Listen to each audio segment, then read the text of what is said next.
Hello welcome to integral classes. So ഇന്നത്തെ സെഷനിൽ നമ്മൾ ചാപ്റ്റർ 3 ആയിട്ടുള്ള കറണ്ട് ഇലക്ട്രിസിറ്റി ആയിരിക്കും നോക്കുക. ഇതിനകത്ത് ഫസ്റ്റ് ക്വസ്റ്റ്യൻ ബേസിസ് സ്റ്റാർട്ട് ചെയ്യാൻ. ഫസ്റ്റ് ക്വസ്റ്റ്യൻ എന്താണ് ഓംസ് ലോ? ഓംസ് ലോ എന്ന് വെച്ചാൽ പണ്ടേ അറിയാം, വി പ്രപ്പോർഷണൽ ടു ഐ ആണ്. അതായത് വോൾട്ടേജും കറണ്ടും പ്രപ്പോർഷൻ ആയിരിക്കും. എപ്പോൾ? അറ്റ് കോൺസ്റ്റൻറ്റ് ടെമ്പറേച്ചറിൽ. കോൺസ്റ്റൻറ്റ് ടെമ്പറേച്ചറിൽ വോൾട്ടേജും കറണ്ടും പ്രപ്പോർഷൻ ആയിരിക്കും. അത്രേ ഉള്ളൂ. അതാണ് ഓംസ് ലോ. അത് ഇംഗ്ലീഷിൽ പറയുമ്പോൾ at constant temperature the current passing through a conductor is directly proportional to the potential difference across the ends of the conductor. അത് കറണ്ട് വോൾട്ടേജിന് അല്ലെങ്കിൽ പൊട്ടൻഷ്യൽ ഡിഫറൻസ് എന്തായിരിക്കും? പ്രപ്പോർഷണലായിരിക്കും. അത്ര കൊണ്ട് ഉദ്ദേശിച്ചിട്ടുള്ളൂ. Current passing through a conductor is directly proportional to the potential difference. Potential difference എന്ന് വെച്ചാൽ voltage across the ends of the conductor. അപ്പോൾ അതിൽ നിന്ന് മനസ്സിലായി വി പ്രപ്പോർഷണൽ ടു ഐ ആണെന്ന് മനസ്സിലായി. ഈ പ്രപ്പോർഷണാലിറ്റി ചിഹ്നം മാറ്റാൻ വേണ്ടിയിട്ട് നമ്മളവിടെ ഒരു കോൺസ്റ്റൻറ്റ് കൊടുക്കും. അതാണ് V is equal to I R. V proportional to ഐക്ക് പകരം V is equal to I R എന്ന് കൊടുക്കും. അങ്ങനെയാണ് ഈ ആറോടെ വന്നത്, റെസിസ്റ്റൻസിൻ്റെ ആർ. അതാണ് ആറിൻ്റെ ഡെറിവേഷൻ. ഇനി രണ്ടാമത്തെ ക്വസ്റ്റ്യൻ, ഇവിടെ രണ്ട് വി ഐ ഗ്രാഫ് വന്നിട്ടുണ്ട്. വി ഐ ഗ്രാഫിൽ രണ്ട് മെറ്റീരിയൽ വന്നിട്ടുണ്ട്, എയും ബിയും. ഇതിൽ ആർക്കാണ് റെസിസ്റ്റൻസ് കൂടുതലെന്ന് വെച്ചേക്കണം. ഓക്കെ, ഇതിൻ്റെ അകത്ത് എപ്പോഴും ഓർത്തോണം, വീട് അടുത്തുള്ള ആൾക്കാർക്ക് റെസിസ്റ്റൻസ് കൂടുതൽ. റെസിസ്റ്റൻസ് കൂടുതൽ വീട് അടുത്തുള്ള ആൾ. കാരണം റെസിസ്റ്റൻസിൻ്റെ ഇക്വേഷനിൽ വി ആണല്ലോ മേളിൽ. അപ്പം അതുകൊണ്ട് എപ്പോഴും വീട് അടുത്തുള്ള ആൾക്കാർക്ക് എന്ത് റെസിസ്റ്റൻസ് കൂടുതൽ. അത് മനസ്സിലാക്കി വെച്ചോളണം. വീട് അടുത്തുള്ള ആൾക്കാർക്ക് റെസിസ്റ്റൻസ് കൂടുതൽ. ഇവിടെ എ ആണല്ലോ വീട് അടുത്തുള്ളത്, അതുകൊണ്ട് എക്ക്. പിന്നെ സ്ലോപ്പ് എന്നൊക്കെ അടുത്ത് പറയാം, പക്ഷെ ഇത്ര ഉള്ളൂ, വീട് അടുത്തുള്ള ആൾക്കാർക്ക് റെസിസ്റ്റൻസ് കൂടുതൽ. ഓക്കെ, ഇനി അടുത്ത ക്വസ്റ്റ്യൻ എന്താണ് കണ്ടക്റ്റൻസ് എന്നുള്ളതാണ്. കണ്ടക്റ്റൻസ് എന്ന് വെച്ച് കഴിഞ്ഞാൽ മൂന്നാമത്തെ ക്വസ്റ്റ്യൻ എന്താണ് കണ്ടക്റ്റൻസ്. കണ്ടക്റ്റൻസ് എന്ന് വെച്ചാൽ പ്രത്യേകിച്ചൊന്നുമില്ല. കണ്ടക്റ്റൻസ് എന്ന് വെച്ച് കഴിഞ്ഞാൽ റെസിസ്റ്റൻസിൻ്റെ റെസിപ്രോക്കൽ. റെസിസ്റ്റൻസ് കണ്ടക്റ്റൻസ് പറയുമ്പോൾ ഒരേപോലെ ഉണ്ടല്ലോ. കണ്ടക്റ്റൻസ് എന്ന് വെച്ച് കഴിഞ്ഞാൽ റെസിസ്റ്റൻസിൻ്റെ റെസിപ്രോക്കലായിരിക്കും. ഇപ്പോൾ റെസിസ്റ്റൻസിൻ്റെ യൂണിറ്റ് ഓം ആണെന്ന് നമുക്കറിയാം, പണ്ടേ പഠിച്ചിട്ടുണ്ട്. റെസിസ്റ്റൻസിൻ്റെ യൂണിറ്റ് ഓം ആണ്. അങ്ങനെയാണെങ്കിൽ കണ്ടക്റ്റൻസിൻ്റെ യൂണിറ്റ് ഓം റേസ് ടു -1 ആയിരിക്കും, അല്ലെങ്കിൽ 1 ഓം ആയിരിക്കും. കാരണം റെസിസ്റ്റൻസിൻ്റെ റെസിപ്രോക്കൽ ആണല്ലോ. അപ്പോൾ 1 ഓം ആയിരിക്കും, അല്ലെങ്കിൽ ഓം റേസ് ടു -1 ആയിരിക്കും, അല്ലെങ്കിൽ അതിന് മോ എന്ന് പറയാം, MHO മോ. ഓം തിരിച്ചിട്ടിട്ട് മോ എന്ന് പറയാം, അല്ലെങ്കിൽ സീമെൻസ് എന്ന് പറയാം. ഇത്രയൊക്കെ പറയാം. ഓക്കെ, ഇനി ഇതാണ് അത്രേ ഉള്ളൂ. കണ്ടക്റ്റൻസ് എന്ന് വെച്ചാൽ എന്താണ്? റെസിപ്രോക്കൽ ഓഫ് റെസിസ്റ്റൻസ് ആണ്. ഇനി ഈ റെസിസ്റ്റൻസ് എന്തിനെയൊക്കെ ഡിപ്പെൻഡ് ചെയ്യും എന്നുള്ളതാണ് അടുത്ത ക്വസ്റ്റ്യൻ. റെസിസ്റ്റൻസ് എന്തിനെയൊക്കെ ഡിപ്പെൻഡ് ചെയ്യും? റെസിസ്റ്റൻസ് മെയിനായിട്ട് ലെങ്ത്തിന് ഡിപ്പെൻഡ് ചെയ്യും, ഏരിയനെ ഡിപ്പെൻഡ് ചെയ്യും. ലെങ്ത്തിന് പ്രപ്പോർഷണലാണ്, ഏരിയയ്ക്ക് ഇൻവേഴ്സ്ലി പ്രപ്പോർഷണലാണ്. ആർ പ്രപ്പോർഷണൽ ടു 1/a ആണ്. പിന്നെ മെറ്റീരിയലിന് ഡിപ്പെൻഡ് ചെയ്യും. കണ്ടു പഠിച്ചോണം, ലെങ്ത്ത്, ഏരിയ, മെറ്റീരിയൽ, പിന്നെ ടെമ്പറേച്ചറും ഉണ്ട്. അത് എഴുതിയിട്ടില്ല, ടെമ്പറേച്ചറും ഉണ്ട്. Length, area, material, temperature. ലെങ്ത്തിന് ഡയറക്റ്റ്ലി പ്രപ്പോർഷണലാണ്, ഏരിയയ്ക്ക് ഇൻവേഴ്സ്ലി പ്രപ്പോർഷണലാണ്. അതായത് ഏരിയ കൂടിയ റെസിസ്റ്റൻസ് കുറയും. പിന്നെ മെറ്റീരിയൽ അനുസരിച്ച് അത് മാറും. പിന്നെ ടെമ്പറേച്ചർ അനുസരിച്ച് ഓരോരോ മെറ്റീരിയലിന് പ്രത്യേകത ഉണ്ട്, അതനുസരിച്ച് മാറും. ഇനി അടുത്തുള്ള എന്താണെന്ന് വെച്ച് കഴിഞ്ഞാൽ റെസിസ്റ്റിവിറ്റി എന്താണെന്നാണ്. റെസിസ്റ്റിവിറ്റി എന്ന് വെച്ചാൽ നമുക്ക് ഇതിനകത്തൊരു സെൻറ്റൻസ് അത്ര പെർഫെക്റ്റ് ഒന്നുമല്ല. അതിനൊരു ഇക്വേഷൻ പഠിച്ചു വെച്ചേക്കുക. അതിന് മുമ്പ് എങ്ങനെ റെസിസ്റ്റിവിറ്റി വന്നതെന്ന് നോക്കാം. ആർ പ്രപ്പോർഷണൽ ടു എൽ ആണല്ലോ. റെസിസ്റ്റൻസ് ലെങ്ത്തിന് പ്രപ്പോർഷണൽ ആണല്ലോ. റെസിസ്റ്റൻസ് ഏരിയയ്ക്ക് ഇൻവേഴ്സ്ലി പ്രപ്പോർഷണൽ ആണല്ലോ. R proportional to 1/a. അപ്പോൾ രണ്ടുകൂടെ ചേർത്ത് പറയുകയാണെങ്കിൽ എന്തായിരിക്കും? ആർ പ്രപ്പോർഷണൽ ടു L/a ആയിരിക്കും. രണ്ടുകൂടെ ചേർത്ത് പറയുമ്പോഴത്തേക്കും ആർ പ്രപ്പോർഷണൽ ടു എല്ലും ആർ പ്രപ്പോർഷണൽ ടു 1/a കൂടെ ചേർത്ത് പറയുമ്പോൾ എങ്ങനെ പറയാം? ആർ പ്രപ്പോർഷണൽ ടു L/a എന്ന് പറയാം. ഇനി ഈ പ്രപ്പോർഷണാലിറ്റി ചിഹ്നം മാറ്റാൻ ഒരു കോൺസ്റ്റൻ്റ് വേണ്ടേ? ആ കോൺസ്റ്റൻ്റ് ആണ് റെസിസ്റ്റിവിറ്റി റോ. പ്രപ്പോർഷണാലിറ്റി ചിഹ്നം മാറ്റാൻ വേണ്ടി നമ്മൾ ഉപയോഗിക്കുന്ന കോൺസ്റ്റൻ്റ് ആണെന്ത്? റെസിസ്റ്റിവിറ്റി റോ എന്ന് പറയുന്നത്. R is equal to rho L/a. അവിടെ നിന്നാണ് നമുക്കിത് എഴുതിയിരിക്കുന്ന ഇക്വേഷൻ കിട്ടിയത്. Rho is equal to RA/L. അവിടെ എഴുതിയിട്ടില്ല, മനസ്സിലായിക്കൊള്ളും. ആർ പ്രപ്പോർഷണൽ ടു എൽ ആണ്, ആർ പ്രപ്പോർഷണൽ ടു 1/a ആണ്, R is equal to rho L/a ആണ്, raw is equal to RA/L ആണ്. അതിൽ നിന്ന് മനസ്സിലാക്കിയെടുക്കാം. ഇനി റെസിസ്റ്റിവിറ്റി, ഈ റോ ആൻഡ് റെസിസ്റ്റിവിറ്റി എന്തിനൊക്കെ ഡിപ്പെൻഡ് ചെയ്യും? റെസിസ്റ്റിവിറ്റി ആകെ മെറ്റീരിയലിനും ടെമ്പറേച്ചറിനും മാത്രം. മെയിനായിട്ട് മെറ്റീരിയലിനെ പറയേണ്ടത്. ഈ ടെമ്പറേച്ചർ അവിടെ ഉണ്ടെങ്കിൽ അത് സെലക്ട് ചെയ്യുക, മെറ്റീരിയലും ടെമ്പറേച്ചറും. റെസിസ്റ്റൻസ് ലെങ്ത്തിനെയും ഏരിയനെ ഡിപ്പെൻഡ് ചെയ്യും, മെറ്റീരിയലിനെ ഡിപ്പെൻഡ് ചെയ്യും, ടെമ്പറേച്ചറിനെ ഡിപ്പെൻഡ് ചെയ്യും. പക്ഷേ റെസിസ്റ്റിവിറ്റി ലെങ്ത്തിനെ ഏരിയനെ ഡിപ്പെൻഡ് ചെയ്യില്ല. പകരം എന്തിനെ ഡിപ്പെൻഡ് ചെയ്യുക? മെറ്റീരിയലിനെ ടെമ്പറേച്ചറിനെ മാത്രം. അത്രേ ഉള്ളൂ. ഇനി അടുത്തൊരു ചോദ്യമാണ്, എൻ്റെ അടുത്തൊരു മെറ്റീരിയൽ ഉണ്ടെന്ന് വിചാരിക്കും. ഓക്കെ, ഒരു കണ്ടക്ടർ ഉണ്ട്. ആ കണ്ടക്ടർ ഞാൻ അതിൻ്റെ ലെങ്ത്ത് ഡബിളാക്കിയെന്നിരിക്കും. ഓക്കെ, ലെങ്ത്ത് ഡബിളാക്കി. അങ്ങനെയാണെങ്കിൽ റെസിസ്റ്റിവിറ്റി ഒന്നും സംഭവിക്കില്ല. റെസിസ്റ്റിവിറ്റി ഒന്നും സംഭവിക്കില്ല. കാരണം റെസിസ്റ്റിവിറ്റി ലെങ്ത്തിനെ ഡിപ്പെൻഡ് ചെയ്യുന്നില്ല എന്നുള്ളതാണ് ഇമ്പോർട്ടൻ്റ്. റെസിസ്റ്റിവിറ്റി ഇപ്പോൾ ഏരിയനെ ഡിപ്പെൻഡ് ചെയ്യില്ല, ഒന്നിനെ ഡിപ്പെൻഡ് ചെയ്യില്ല. അപ്പോൾ 15 മുറിച്ചാലും ഒന്നും സംഭവിക്കില്ല മെറ്റീരിയലിന്. ഓക്കെ, അത്രേ ഉള്ളൂ. റെസിസ്റ്റിവിറ്റി ഒന്നും ഡിപ്പെൻഡ് ചെയ്യുന്നില്ല. ഡിപ്പെൻഡ് ചെയ്യുന്നുണ്ടെങ്കിൽ മാത്രമല്ല ചെക്ക് ചെയ്യേണ്ട ആവശ്യമുള്ളൂ. ഇനി അടുത്തത് എന്താണ് റിലാക്സേഷൻ ടൈം? അത് ഭയങ്കര ഇമ്പോർട്ടൻ്റ് ആണ്. റിലാക്സേഷൻ ടൈമും ഡ്രിഫ്റ്റ് വെലോസിറ്റിയും. റിലാക്സേഷൻ ടൈം എന്ന് വെച്ച് കഴിഞ്ഞാൽ, ഇപ്പോൾ നമുക്കറിയാലോ ഇലക്ട്രോൺസ് അങ്ങോട്ടും ഇങ്ങോട്ടും നമ്മൾ ഇടിച്ചുകൊണ്ടിരിക്കുന്ന അറിയാലോ. അവർക്ക് ഈ ഇടികൾക്കിടയ്ക്ക് ചെറിയൊരു സമയം, ഒരു ടൈം ഗ്യാപ്പ് കിട്ടും. ആ ടൈം ഗ്യാപ്പാണ് relaxation time. It is the time interval between 2 successive collisions of electrons. Electrons തമ്മിൽ ഇടിച്ചുകൊണ്ടിരിക്കുമ്പോൾ ആ ഇടികൾക്കിടയ്ക്ക് അവർക്ക് കിട്ടുന്ന ഒരു ടൈം ഗ്യാപ്പാണ് എന്ത്? റിലാക്സേഷൻ ടൈം എന്ന് പറയുന്നത്. നമുക്ക് റിലാക്സേഷൻ ടൈമിന് ടോ എന്ന് പറയുന്ന സിമ്പിൾ കൊടുക്കാം. The average time interval between 2 successive collisions of electrons. അത്രേ ഉള്ളൂ. ഇടികൾക്കിടയ്ക്ക് റിലാക്സ് ചെയ്യാൻ അവർക്ക് കിട്ടുന്ന സമയമാണ് എന്ത്? Relaxation time. ഇനി അടുത്തത് എന്താണ് ഡ്രിഫ്റ്റ് വെലോസിറ്റി? ഇപ്പോൾ റിലാക്സേഷൻ ടൈം മനസ്സിലായാലും the average time interval between 2 successive collisions of electrons. കൊളീഷൻസിനിടയ്ക്ക് ഇലക്ട്രോൺസിന് കിട്ടുന്ന ഒരു ടൈം ഇൻ്റർവെലാണ് എന്ത്? Relaxation time. അടുത്തത് എന്താണ് ഡ്രിഫ്റ്റ് വെലോസിറ്റി? ഡ്രിഫ്റ്റ് വെലോസിറ്റി എന്ന് വെച്ച് കഴിഞ്ഞാൽ, ഇപ്പം നമ്മുടെ ഒരു മെറ്റീരിയൽ ഉണ്ടെന്ന് വിചാരിക്കാം. ആ മെറ്റീരിയലിനകത്ത് ഒരു ഇലക്ട്രോൺ ഉണ്ടെന്ന് വിചാരിക്കാം. അല്ലെങ്കിൽ ഇങ്ങനെ വിചാരിക്കാം ഒരു ഇലക്ട്രിക് ഫീൽഡും. ആ ഇലക്ട്രിക് ഫീൽഡിനകത്ത് നമ്മളൊരു മെറ്റീരിയൽ ഉണ്ടെന്ന് വെക്കുകയാണ്. ഓക്കെ, ഒരു കണ്ടക്ടർ ഉണ്ടെന്ന് വെക്കുകയാണ്. ആ കണ്ടക്ടറിനകത്ത് ഒരു ഇലക്ട്രോൺ ഉണ്ടെന്ന് വിചാരിക്കാം. ആ ഇലക്ട്രോണിന് ഒരു വെലോസിറ്റി കിട്ടുമെന്ന് വിചാരിക്കാം. ആ വെലോസിറ്റിയാണ് ഡ്രിഫ്റ്റ് വെലോസിറ്റി. എന്ന് പറയാം, ഒരു ഇലക്ട്രിക് ഫീൽഡ്, ആ ഇലക്ട്രിക് ഫീൽഡിൽ ഒരു കണ്ടക്ടറുണ്ട്. ആ കണ്ടക്ടറിനകത്ത് ഇലക്ട്രോൺ ഉണ്ട്. ആ ഇലക്ട്രോൺ അറ്റൈൻ ചെയ്യുന്ന വെലോസിറ്റിയാണ് ഡ്രിഫ്റ്റ് വെലോസിറ്റി. നമ്മൾ പറയുമ്പോൾ ഇംഗ്ലീഷിലാകുമ്പോഴത്തേക്കും തിരിച്ചു പറയും.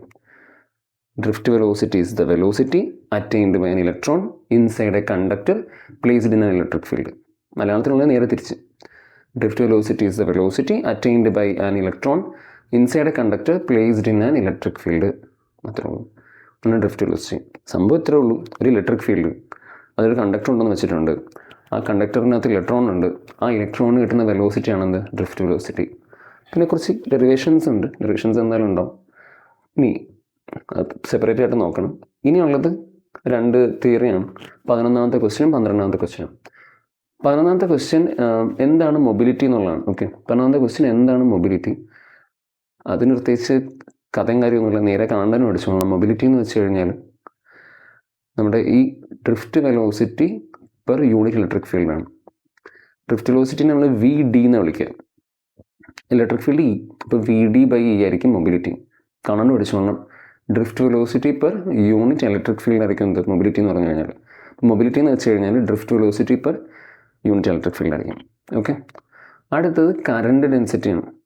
കാണാൻ പഠിച്ചോളണം. ഒരു ഇക്വേഷനും കാണാൻ പഠിച്ചോളണേ. മൊബിലിറ്റി എന്ന് വെച്ച് കഴിഞ്ഞാൽ drift velocity per unit electric field ആയിരിക്കും. ഓക്കെ, അടുത്തത് എന്താണ് current density?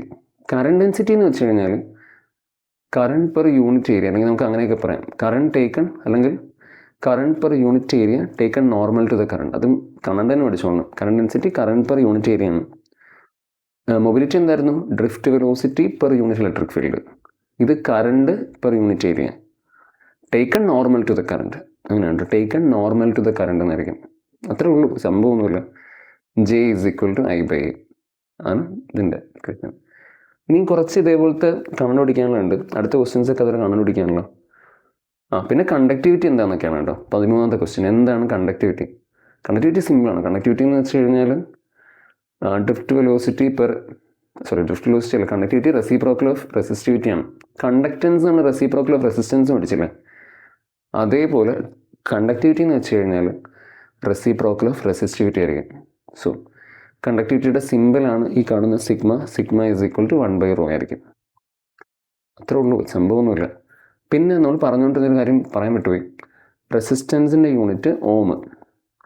റെസിസ്റ്റിവിറ്റിയുടെ unit ohm metre ആണ് കേട്ടോ, കണ്ടു പിടിച്ചോളണം. റെസിസ്റ്റിവിറ്റിയുടെ യൂണിറ്റ് ഓം മീറ്റർ ആണ്. അപ്പോൾ കണ്ടക്ടിവിറ്റിയുടെ യൂണിറ്റ് 1 റെസിസ്റ്റിവിറ്റി അല്ലേ, അപ്പോൾ 1 ഓം മീറ്റർ. അപ്പോൾ ഈ ഓമും മീറ്ററും താഴെ കിടക്കല്ലേ, മേളിലേക്ക് വരുമ്പോഴത്തേക്കും Ω⁻⁻1 m⁻⁻1. അപ്പോൾ റെസിസ്റ്റിവിറ്റിയുടെ യൂണിറ്റ് Ω⁻⁻1 m⁻⁻1 ആയിരിക്കും. കാരണം റെസിസ്റ്റിവിറ്റി അല്ല കണ്ടക്ടിവിറ്റിയുടെ, റെസിസ്റ്റിവിറ്റിയുടെ യൂണിറ്റ് ഓം മീറ്റർ ആണ്. അപ്പോൾ കണ്ടക്ടിവിറ്റിയുടെ യൂണിറ്റ് എന്തായിരിക്കും? Ω⁻⁻1 m⁻⁻1 ആയിരിക്കും. അത്രേ ഉള്ളൂ. അടുത്ത് ഓംസ് ലോയുടെ വെക്റ്റർ ഫോം പഠിക്കണം. ഓംസ് ലോയുടെ വെക്റ്റർ ഫോം എന്ന് വെച്ചാൽ കറണ്ടിനെ പഠിച്ചോളണം. ജെ എന്ന് current density is equal to sigma into E vector. J current ഡെൻസിറ്റിയാണ്, സിഗ്മ നമ്മളിപ്പോൾ പഠിച്ച കണ്ടക്ടിവിറ്റിയാണ്, ഇ വെക്റ്റർ അറിയാമല്ലോ ഇലക്ട്രിക് ഫീൽഡാണ്. അത്രേ ഉള്ളൂ. പിന്നെ അടുത്തത് ഓംസ് ലോയുടെ കുറച്ച് ലിമിറ്റേഷൻസ് ഒക്കെയാണ്. അതും ഈ ohmic conductor non ohmic conductor എന്ന് പറഞ്ഞാൽ അടുത്ത ക്വസ്റ്റ്യൻ രണ്ടും ഒന്ന് തന്നെയാണ്. ഓംസ് ലോയുടെ ലിമിറ്റേഷൻ എന്ന് വെച്ചാൽ ഇത്രേ ഉള്ളൂ, എല്ലാ മെറ്റീരിയലും ഒന്നും ഓംസ് ലോ ഒബേ ചെയ്യില്ല. എല്ലാ മെറ്റീരിയലും ഓംസ് ലോ ഒബേ ചെയ്യൊന്നുമില്ല. അപ്പോൾ അങ്ങനെയുള്ളവരുടെ VA ഗ്രാഫ് ലീനിയർ ആയിരിക്കത്തില്ല. അത്രയൊക്കെ ഉള്ളൂ കേട്ടോ, വലിയ സംഭവമൊന്നുമല്ല. എല്ലാ മെറ്റീരിയലും ഓംസ് ലോ ഒബേ ചെയ്യില്ല. അങ്ങനെയുള്ളവരുടെ VA ഗ്രാഫ് ലീനിയർ ആയിരിക്കില്ല. ഇതാണ് പറയുന്നത്. ഇതാണ് നോൺ ഓമിക് കണ്ടക്ടർ എന്ന് പറയാൻ. ഒരു കാര്യം ചെയ്യാം, ആദ്യം നമുക്ക് 16ാമത്തെ ക്വസ്റ്റ്യൻ നോക്കാം. എന്താണ് ഓമിക് കണ്ടക്ടർ, എന്താണ് non ohmic conductor? Ohmic conductor എന്ന് വെച്ച് കഴിഞ്ഞാൽ ഓംസ് ലോ ഒബേ ചെയ്യുന്ന ആൾക്കാർ. നോൺ ഓമിക് കണ്ടക്ടർ എന്ന് വെച്ച് കഴിഞ്ഞാൽ ഓംസ് ലോ ഒബേ ചെയ്യാത്ത ആൾക്കാർ. ഓക്കെ, അത്രേ ഉള്ളൂ. ഓമിക് കണ്ടക്ടർ എന്ന് വെച്ച് കഴിഞ്ഞാൽ ഓംസ് ലോ ഒബേ ചെയ്യുന്നവർ, നോൺ ഓമിക് എന്ന് വെച്ച് കഴിഞ്ഞാൽ ഓംസ് ലോ ഒബേ ചെയ്യാത്തവർ. Ohmic conductor Ohm's law obey ചെയ്യുമല്ലോ. അപ്പം അതുകൊണ്ട് തന്നെ അവരുടെ VI ഗ്രാഫ് ഒരു സ്ട്രെയിറ്റ് ലൈൻ ആയിരിക്കും. അത്രേ ഉള്ളൂ. ഒബേ ചെയ്യുന്നുണ്ട്, കാരണം V പ്രപ്പോർഷണൽ ടു I എന്നല്ലേ ഓംസ് ലോയിൽ പറയുന്നത്. അപ്പോൾ അവരുടെ VI ഗ്രാഫ് ഒരു സ്ട്രെയിറ്റ് ലൈൻ ആയിരിക്കും ഓമിക് കണ്ടക്ടറിനകത്ത്. പക്ഷെ അതേ സ്ഥാനത്ത് നോൺ ഓമിക്കിൻ്റെ അകത്തും VI ഗ്രാഫ് ഒരു സ്ട്രെയിറ്റ് ലൈൻ ആയിരിക്കില്ല, കാരണം ഒബേ ചെയ്യുന്നില്ലല്ലോ. അപ്പോൾ ഈ സ്ട്രെയിറ്റ് ലൈൻ നമ്മൾ ലീനിയർ എന്ന് പറയാം. ഓമിക് കണ്ടക്ടറിൻ്റെ VI ഗ്രാഫ് ലീനിയർ ആയിരിക്കും, നോൺ ഓമിക് കണ്ടക്ടറിൻ്റെ VI ഗ്രാഫ് നോൺ ലീനിയർ ആയിരിക്കും. അത്രേ ഉള്ളൂ. പിന്നെ ഓമിക് കണ്ടക്ടറിൻ്റെ കേസിൽ എൻ്റെ എക്സാമ്പിൾ പഠിക്കണം. മെറ്റൽസും നിക്രോമുമാണ് എൻ്റെ എക്സാമ്പിളായിട്ട് വരിക.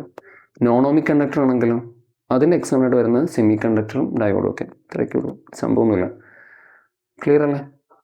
ഓക്കെ. അടുത്ത് ടെമ്പറേച്ചർ കോഎഫിഷ്യൻ്റ് ഓഫ് റെസിസ്റ്റിവിറ്റി ഉണ്ട് അടുത്ത് പഠിക്കാനുള്ള. ഇതും വലിയ സംഭവമൊന്നുമല്ല. ടെമ്പറേച്ചർ കോഎഫിഷ്യൻ്റ് ഓഫ് റെസിസ്റ്റിവിറ്റി എന്ന് വെച്ച് കഴിഞ്ഞാൽ അതായത് നമ്മൾ പറഞ്ഞല്ലോ, റെസിസ്റ്റിവിറ്റി എന്തിനൊക്കെ ഡിപ്പെൻഡ് ചെയ്യാണ്? മെറ്റീരിയലിനെയും ടെമ്പറേച്ചറിനെയും. സോ റെസിസ്റ്റിവിറ്റി ടെമ്പറേച്ചറിനെ ഡിപ്പെൻഡ് ചെയ്യും ആണല്ലോ. സോ ഈ ഡിപ്പെൻഡ് ചെയ്യുന്ന പറഞ്ഞു കഴിഞ്ഞാൽ എല്ലാവരും ഒരേപോലെ അല്ല ഡിപ്പെൻഡ് ചെയ്യുക. മറ്റേതുപോലെ നേരെ ഒരു സ്ട്രെയിറ്റ് ലൈൻ അല്ല, പലരും പല രീതിയിൽ ഡിപ്പെൻഡ് ചെയ്യും. ചിലർക്ക് പെട്ടെന്ന് റെസിസ്റ്റിവിറ്റി കൂടുകയൊക്കെ ചെയ്യും ടെമ്പറേച്ചർ കൂട്ടുമ്പോൾ, ചിലർക്ക് കുറയുകയൊക്കെ ചെയ്യും, ചിലർക്ക് മാറുമൊന്നുമില്ല. അങ്ങനെ പല പല രീതിയിലായിരിക്കും ഒരു ഡിപ്പെൻഡ് ചെയ്യുക. ഇപ്പോൾ ഉദാഹരണത്തിന് ഇപ്പോൾ എൻ്റെ ഒരു മെറ്റീരിയൽ ഉണ്ട്. ആ മെറ്റീരിയലിന് ഞാൻ ചൂടാക്കുമ്പോഴത്തേക്കും ഒരു ടെമ്പറേച്ചർ കൂട്ടുമ്പോൾ റെസിസ്റ്റിവിറ്റി കൂടുമെന്ന് വിചാരിച്ചു. ടെമ്പറേച്ചർ കൂട്ടുന്നു, റെസിസ്റ്റിവിറ്റി കൂടുന്നു. നമുക്കപ്പോൾ അവർക്ക് എന്തോ സാധനം പോസിറ്റീവ് എന്ന് പറയാം. അതിവിടെ ആൽഫയാണ് കേട്ടോ, എന്നാണ് ആൽഫ, ടെമ്പറേച്ചർ കോഎഫിഷ്യൻ്റ് റെസിസ്റ്റിവിറ്റി. ഒന്ന് സിമിലറായിട്ട് പറയുകയാണെങ്കിൽ മെറ്റൽസിൻ്റെ കേസിൽ ആൽഫ പോസിറ്റീവാണ്. അതുകൊണ്ട് തന്നെ ടെമ്പറേച്ചർ കൂട്ടിയാൽ അവരുടെ റെസിസ്റ്റിവിറ്റി കൂടും. എന്താണ് ആൽഫ എന്ന് വെച്ച് കഴിഞ്ഞാൽ ടെമ്പറേച്ചർ കോഎഫിഷ്യൻ്റ് ഓഫ് റെസിസ്റ്റിവിറ്റിയാണ്. അതിൻ്റെ ഇക്വേഷൻ കാണാതെ പഠിക്കുക, പറ്റിയാലും നല്ല ഇമ്പോർട്ടൻ്റ് ആയിട്ട് കാണാതെ പഠിക്കുക. ρT is equal to ρ0 into 1 + α t - T0 എന്ന് വെച്ച് കഴിഞ്ഞാൽ ρT പുതിയ റെസിസ്റ്റിവിറ്റി, ρ0 പഴയ റെസിസ്റ്റിവിറ്റി, 1 + ആൽഫ നമ്മളിപ്പോൾ പറഞ്ഞ സാധനം ടെമ്പറേച്ചർ കോഎഫിഷ്യൻ്റ് റെസിസ്റ്റിവിറ്റി, T പുതിയ ടെമ്പറേച്ചർ, T0 പഴയ ടെമ്പറേച്ചർ. ഇതാണ് കൊണ്ട് ഉദ്ദേശിച്ചിരിക്കുന്നത് കേട്ടോ. ജസ്റ്റ് സബ്സ്റ്റിറ്റ്യൂട്ട് ചെയ്യുക, നമുക്ക് പുതിയ റെസിസ്റ്റിവിറ്റി കണ്ടുപിടിക്കാം. അത് പുതിയ റെസിസ്റ്റിവിറ്റി കണ്ടുപിടിക്കാനുള്ള ഇക്വേഷനാണ്. ടെമ്പറേച്ചർ കൂട്ടുമ്പോൾ റെസിസ്റ്റിവിറ്റി ചേഞ്ച് ചെയ്യുമെന്ന് പറഞ്ഞില്ല, അങ്ങനെയാണെങ്കിൽ ആ പുതിയ റെസിസ്റ്റിവിറ്റി കണ്ടുപിടിക്കാനുള്ള ഇക്വേഷനാണത്. ക്ലിയർ അല്ലേ? ഇനി അടുത്തത്, എങ്ങനെ ഈ ആൽഫ വേരി ചെയ്യുമ്പോൾ നമുക്ക് ഓരോന്നും മാറും. ഇപ്പോൾ ഫസ്റ്റത്തെ കാര്യം മെറ്റൽസിൻ്റെ കേസിലാണ്. മെറ്റൽസിൻ്റെ കേസിൽ നമ്മൾ ആൽഫ പോസിറ്റീവാണ്, ടെമ്പറേച്ചർ കൂട്ടുന്നു, ടെമ്പറേച്ചർ കൂട്ടുന്നു, ആൽഫ പോസിറ്റീവ് ആയതുകൊണ്ട് റെസിസ്റ്റിവിറ്റി കൂട്ടുന്നു. ഇത് മെറ്റൽസിൻ്റെ കേസിൽ. ഓക്കെ. ഇനി അതേ സ്ഥാനത്ത് നോൺ മെറ്റൽസിൽ സെമി കണ്ടക്ടറും ഇൻസുലേറ്ററും ഒക്കെയാണെന്ന് വിചാരിച്ചോട്ടോ. സെമി കണ്ടക്ടറും ഇൻസുലേറ്ററും ഒക്കെ ആണെങ്കിൽ 19ാമത്തെ ക്വസ്റ്റ്യൻ, അവിടെ ടെമ്പറേച്ചർ കൂട്ടുമ്പോൾ റെസിസ്റ്റിവിറ്റി കുറയുക ചെയ്യുക. ഗ്രാഫ് നോക്കി വെച്ചോളണം. അപ്പുറത്ത് സ്ട്രെയിറ്റ് ലൈൻ ആയിരുന്നു, ഓക്കെ. അപ്പുറത്ത് ഒരു കേർവ്ഡ് ലൈൻ സ്ട്രെയിറ്റ് ആയിരുന്നു കേട്ടോ. കേർവ്ഡ് ലൈൻ ടുവേർഡ്സ് ടോപ്പ് ആയിരുന്നു. ഇവിടെ ഒരു കേർവ്ഡ് ലൈൻ താഴത്തേക്ക് ഈ കേസിൽ ആ ഗ്രാഫ് നോക്കിയാണ് വലിയ സംഭവം എന്ന് പറഞ്ഞാൽ. അപ്പോൾ നമ്മുടെ ആൽഫ നെഗറ്റീവ് ആരുടെ കേസിൽ? സെമി കണ്ടക്ടറിൻ്റെ ഇൻസുലേറ്ററിൻ്റെയും കേസിൽ ആൽഫ നെഗറ്റീവ് ആണ്. ആൽഫ നെഗറ്റീവ് ആയതുകൊണ്ട് തന്നെ ടെമ്പറേച്ചർ കൂട്ടുന്നു, റെസിസ്റ്റിവിറ്റി കുറയുന്നു. അങ്ങനെ പറയാതെ ആൽഫ ചിലർക്ക് പോസിറ്റീവ് ആയിരിക്കും, അവർക്ക് ടെമ്പറേച്ചർ കൂട്ടിയ റെസിസ്റ്റിവിറ്റി കൂടും. ആൽഫ ചിലർക്ക് നെഗറ്റീവ് ആയിരിക്കും, അവർക്ക് ടെമ്പറേച്ചർ കൂട്ടിയ റെസിസ്റ്റിവിറ്റി കുറയും. നോൺ മെറ്റൽസിനും അതേപോലെ തന്നെ ഇൻസുലേറ്റേഴ്സിനുമൊക്കെ ഇങ്ങനെയാണ്. സെമി കണ്ടക്ടർ ഇൻസുലേറ്ററിനൊക്കെ ഇതിങ്ങനെയാണ്. ഇനി ചിലരുണ്ട്, അവർക്ക് ടെമ്പറേച്ചർ കൂട്ടിയ റെസിസ്റ്റിവിറ്റി വ്യത്യാസമൊന്നും വരില്ല. ഓക്കെ, ടെമ്പറേച്ചർ നിങ്ങൾ മാറ്റിക്കുക, ഒരു കുഴപ്പമില്ല, പക്ഷേ റെസിസ്റ്റിവിറ്റി മാറില്ല. അങ്ങനെയുള്ളവർ വിളിക്കുന്ന പേരാണ് സ്റ്റാൻഡേർഡ് റെസിസ്റ്റർ കേട്ടോ. അങ്ങനെയുള്ളവരാണ് സ്റ്റാൻഡേർഡ് റെസിസ്റ്റർ. ടെമ്പറേച്ചർ ചേഞ്ച് ചെയ്താലും അവർ റെസിസ്റ്റിവിറ്റിക്ക് ഒരു വ്യത്യാസം വരില്ല. അതാണ് സ്റ്റാൻഡേർഡ് റെസിസ്റ്റർ. ഇപ്പോൾ ഉദാഹരണത്തിന് നിക്രോം, കോൺസ്റ്റാൻറ്റൻ, മാഗ്നൻ, ഇവർക്ക് നിങ്ങൾ ടെമ്പറേച്ചർ ചേഞ്ച് ചെയ്താൽ റെസിസ്റ്റിവിറ്റിക്ക് മാറ്റം വരില്ല. കാരണം അവരുടെ ആൽഫ അപ്രോക്സിമേറ്റ്ലി ഈക്വൽ ടു 0 ആണ്. അപ്പോൾ ആൽഫ ഓൾമോസ്റ്റ് 0 ആയതുകൊണ്ട് തന്നെ ടെമ്പറേച്ചർ മാറ്റിയാൽ റെസിസ്റ്റിവിറ്റിക്ക് വ്യത്യാസമൊന്നും വരുന്നില്ല. അതാണ് സംഭവം. ഇതാണ് 20ാമത്തെ ക്വസ്റ്റ്യൻ. അപ്പോൾ എന്താണ് ഇൻറ്റേർണൽ റെസിസ്റ്റൻസ് എന്നുള്ളതാണ് അടുത്ത ക്വസ്റ്റ്യൻ. അപ്പോൾ നമ്മൾ ചെറിയ ക്ലാസ്സിൽ പഠിച്ചിട്ടുണ്ട് ഈ റെസിസ്റ്ററാണ് റെസിസ്റ്റൻസ് തരുന്നത്. പക്ഷേ ഇനി പഠിക്കുമ്പോഴത്തേക്കും റെസിസ്റ്റർ മാത്രമല്ല റെസിസ്റ്റൻസ് തരുന്നത്, നമ്മുടെ കയ്യിലുള്ള സെല്ല് വരെ റെസിസ്റ്റൻസ് തരും എന്നുള്ളതാണ് നമ്മൾ ഇനി പഠിക്കാൻ പോകുന്നത്. അപ്പോൾ ഈ സെല്ല് തരുന്ന ആ റെസിസ്റ്റൻസ് ആണ് എന്ത്? Internal resistance. സെല്ല് നമുക്ക് തരുന്ന റെസിസ്റ്റൻസ് ആണ് ഇൻറ്റേർണൽ റെസിസ്റ്റൻസ്. നമ്മുടെ ബാറ്ററി ഇല്ലേ, ബാറ്ററി നമുക്ക് റെസിസ്റ്റൻസ് തരുവാണെങ്കിൽ അതാണ് എന്ത്? Internal resistance. So internal resistance, അത് ബാറ്ററിയുടെ അകത്തുള്ള ഇലക്ട്രോലൈറ്റ് ഉണ്ടല്ലോ, ലിക്വിഡ് ആയിട്ടുള്ള ആ സാധനം തരുന്നതാണ് എന്ത്? Internal resistance. അത്രേ ഉള്ളൂ. Internal resistance is the resistance offered by the electrolyte of the cell to the flow of current through it. അതിൽ കൂടെ കറണ്ട് പോകുന്നതിനെതിരെ അവിടുത്തെ ഇലക്ട്രോലൈറ്റ് തരുന്നതാണ് എന്ത്? ഇൻറ്റേർണൽ റെസിസ്റ്റൻസ് എന്ന് പറയുന്നത്. അത്രേ ഉള്ളൂ. ഇനി അടുത്തത് നമ്മുടെ EMFും ടെർമിനൽ വോൾട്ടേജും തമ്മിലുള്ള വ്യത്യാസം. അതിന് മുമ്പ് 21ാമത്തെ ക്വസ്റ്റ്യൻ നോക്കണം, എന്താണ് EMF. 23ാമത്തെ ക്വസ്റ്റ്യൻ നോക്കണം, എന്താണ് EMF എന്നുള്ള. അത് കഴിഞ്ഞിട്ട് നമുക്ക് 22ാമത്തെ ഇക്വേഷൻ നോക്കാനുണ്ട്. EMF എന്ന് വെച്ച് കഴിഞ്ഞാൽ നമ്മൾ പറഞ്ഞല്ലോ, നമ്മുടെ ബാറ്ററി ഒരു പൊട്ടൻഷ്യൽ നമുക്ക് തരുന്നൊരു റെസിസ്റ്റൻസ് തരുമെന്ന് പറഞ്ഞല്ലോ. അപ്പോൾ ബാറ്ററി കണക്ട് ചെയ്യാത്തപ്പോൾ നമുക്കൊരു വോൾട്ടേജ് ഉണ്ടാവും, അല്ലെങ്കിൽ ഒരു പൊട്ടൻഷ്യൽ ഡിഫറൻസ് ഉണ്ടാവും, പോസിറ്റീവ് ഇലക്ട്രോഡും നെഗറ്റീവ് ഇലക്ട്രോഡും തമ്മിൽ, ബാറ്ററി സർക്യൂട്ടിൽ കണക്ട് ചെയ്യാത്തപ്പോൾ. അപ്പോൾ അതാണ് EMF. ഓക്കെ, ഇനി ബാറ്ററി കണക്ട് ചെയ്യുമ്പോൾ ആ റെസിസ്റ്റൻസ് കാരണം കുറച്ച് നമ്മുടെ വോൾട്ടേജ് കുറയും, അതാണ് ടെർമിനൽ വോൾട്ടേജ്. ഓക്കെ, എന്നോട് പറഞ്ഞുതരാം. EMF is the potential difference between the positive and negative electrode. EMF is the potential difference between positive and negative electrode in A open circuit, അതായത് കണക്ഷൻ ഇല്ല, അവിടെ കണക്ട് ചെയ്തിട്ടില്ല, battery connect ചെയ്തിട്ടില്ല. ഇനി അടുത്തത് എന്താണ് terminal voltage? Terminal voltage is the potential difference between the positive and negative electrode in A close circuit, battery connect ചെയ്തിട്ടുണ്ടെങ്കിൽ. അത്രയും. അപ്പോൾ കൂടുതൽ ഏതായിരിക്കും? EMF ആയിരിക്കും. കുറവേതായിരിക്കും? ടെർമിനൽ വോൾട്ടേജ് ആയിരിക്കും. കാരണം EMFിൽ ബാറ്ററി കണക്ട് ചെയ്തിട്ടില്ല. ബാറ്ററി കണക്ട് ചെയ്യുമ്പോൾ കുറച്ച് വോൾട്ടേജ് നഷ്ടപ്പെടും ഈ ഇൻറ്റേർണൽ റെസിസ്റ്റൻസ് കാരണം. മനസ്സിലാക്കണേ? അപ്പോൾ അതുകൊണ്ടാണ് V = E - IR ആയത് 22ാമത്തെ ക്വസ്റ്റ്യനിൽ. V ആണ് ടെർമിനൽ വോൾട്ടേജ്, E ആണ് EMF. ഓക്കെ, ഇത്രേ ഉള്ളൂ. ഇനി ഇത് കഴിഞ്ഞാൽ പിന്നെ നേരെ കുറച്ച് പ്രോബ്ലം ഒക്കെ ഉണ്ട്. പിന്നെ 2 ഇമ്പോർട്ടൻ്റ് ആയിട്ടുള്ള ലോസ് പഠിക്കാനുണ്ട്. കിർച്ചോഫിൻ്റെ ജംഗ്ഷൻ റൂളും അതേപോലെ തന്നെ കിർച്ചോഫിൻ്റെ ലൂപ്പ് റൂളും. കിർച്ചോഫിൻ്റെ ജംഗ്ഷൻ റൂൾ എന്താ പറയണമെന്ന് വെച്ച് കഴിഞ്ഞാൽ, ഇപ്പോൾ ഒരു ജംഗ്ഷൻ, ഏതെങ്കിലും ഒരു സ്ഥലം, അങ്ങോട്ടേക്ക് വരുന്ന ടോട്ടൽ കറണ്ട് അവിടെ നിന്ന് പോകുന്ന ടോട്ടൽ കറണ്ടിന് ഈക്വൽ ആയിരിക്കും. അത്രേ ഉള്ളൂ. ഏറ്റവും എളുപ്പമുള്ളൊരുള്ളതാണ് കേട്ടോ. കിർച്ചോഫിൻ്റെ ജംഗ്ഷൻ റൂൾ എന്ന് വെച്ച് കഴിഞ്ഞാൽ the current entering a junction is equal to current leaving junction. Sum എടുത്ത് പറയണേ, sum of the currents entering a junction is equal to sum of the currents leaving the junction. ഒരു സ്ഥലത്തേക്ക് വരുന്ന current is equal to അവിടെ നിന്ന് പോകുന്ന current ആയിരിക്കും. അത്രേ ഉള്ളൂ. ഇതാണ് കിർച്ചോഫിൻ്റെ ജംഗ്ഷൻ റൂള്. അതിൻ്റെ ഇക്വേഷൻ സിഗ്മ I = 0. അത്രേ ഉള്ളൂ. ഇനി കിർച്ചോഫിൻ്റെ ലൂപ്പ് റൂള്. കിർച്ചോഫിൻ്റെ ലൂപ്പ് റൂള് കുറച്ചുകൂടെ കോംപ്ലിക്കേറ്റഡ് ആണ്. അതുകൊണ്ട് നമ്മൾ എന്ത് ചെയ്യണം? ആദ്യം ഇക്വേഷൻ പഠിക്കണം. Sigma delta V is equal to 0. Okay, sigma delta V is equal to 0. ഇതിൻ്റെ അകത്ത് sigma delta V is equal to 0 ആണല്ലോ. ഇതിൻ്റെ അകത്ത് നമ്മൾ ആ ഇക്വേഷൻ വെച്ചിട്ട് സെൻറ്റൻസ് പഠിക്കാം. സിഗ്മ എന്ന് വെച്ചാൽ algebraic sum. Okay, algebraic sum. Delta V എന്ന് വെച്ച് കഴിഞ്ഞാൽ change in potential. Okay, algebraic sum of the change in potential. പിന്നെ ഇത് ലൂപ്പ് റൂൾ അല്ലേ, in a loop, around a loop is 0. അത്രേ ഉള്ളൂ. Okay, algebraic sum of the change in potential around any close loop is equal to 0. അതാണ് സംഭവം. ഇത്ര clear ആണല്ലോ. ഇനി ലാസ്റ്റ് അടുത്ത വീറ്റ്സ്റ്റോൺ ബ്രിഡ്ജ് ഉണ്ട്. വീറ്റ്സ്റ്റോൺ ബ്രിഡ്ജിൻ്റെ വർക്കിംഗ് പ്രിൻസിപ്പിൾ ഒന്ന് പറയാനുണ്ട്. അതായത് അതാണ് വീറ്റ്സ്റ്റോൺ ബ്രിഡ്ജ് എന്ന് പറയുന്നത്. വീറ്റ്സ്റ്റോൺ ബ്രിഡ്ജിൻ്റെ വർക്കിംഗ് പ്രിൻസിപ്പിൾ എന്താണെന്ന് വെച്ച് കഴിഞ്ഞാൽ അതിൽ കൂടെ കുറേ കറണ്ടൊക്കെ പോകും. കറണ്ട് പോയിട്ട് കറണ്ട് സ്പ്ലിറ്റായി പല പല സ്ഥലത്തൂടെയൊക്കെ പോയി അങ്ങനെയൊക്കെ പോകുന്നതാണ്. ഇതിൻ്റെ അകത്ത് ഈ നടുക്കൊരു ജി എഴുതിയിട്ടുണ്ടല്ലേ പടത്തിൻ്റെ അകത്ത്, അതാണ് ഗാൽവനോമീറ്റർ. ഗാൽവനോമീറ്ററിൽ കൂടെ കറണ്ട് പോകും. പക്ഷേ നമ്മൾ ഈ വീറ്റ്സ്റ്റോൺ ബ്രിഡ്ജിലെ റെസിസ്റ്റേഴ്സിനെ ചെറുതായിട്ടൊന്ന് അഡ്ജസ്റ്റ് ചെയ്ത് കഴിഞ്ഞാൽ ഈ ഗാൽവനോമീറ്ററിൽ കൂടെയുള്ള കറണ്ട് 0 ആണ്. അങ്ങനെ വിചാരിച്ചോളെ, ആ ഗാൽവനോമീറ്ററിലുള്ള റെസിസ്റ്റേഴ്സ് നമ്മൾ ചെറുതായിട്ടൊന്ന് അഡ്ജസ്റ്റ് ചെയ്ത് കഴിഞ്ഞാൽ ആ ഗാൽവനോമീറ്ററിൽ കൂടെയുള്ള കറണ്ട് ഉണ്ടല്ലോ, ഇവിടെ കുറേ റെസിസ്റ്റേഴ്സ് ഇല്ല, അതിനൊക്കെ അഡ്ജസ്റ്റ് ചെയ്ത് കഴിഞ്ഞാൽ ആ ഗാൽവനോമീറ്ററിലുള്ള കറണ്ട് 0 ആവും. ആ ഗാൽവനോമീറ്ററിലുള്ള കറണ്ട് 0 ആകുമ്പോൾ നമ്മൾ പറയും ഈ ബ്രിഡ്ജ് ബാലൻസ്ഡ് ആയി. അപ്പോഴാണ് പറയും ബ്രിഡ്ജ് ബാലൻസ്ഡ് ആയി. ബ്രിഡ്ജ് ബാലൻസ്ഡ് ആയി കഴിഞ്ഞാൽ ഈ ഇക്വേഷൻ നമുക്ക് വർക്ക് ചെയ്യും. R2/R1 is equal to R4/R3. അത്രേ ഉള്ളൂ. ഇതാണ് ഗാൽവനോമീറ്ററിൻ്റെ വർക്കിംഗ് പ്രിൻസിപ്പിൾ. വീറ്റ്സ്റ്റോൺ ബ്രിഡ്ജിൻ്റെ working principle. Okay, R2/R1 is equal to R4/R3 ആയിരിക്കും. ആ ബ്രിഡ്ജ് എന്താകുമ്പോഴാണ് ബ്രിഡ്ജ് ബാലൻസ്ഡ് ആകുമ്പോൾ.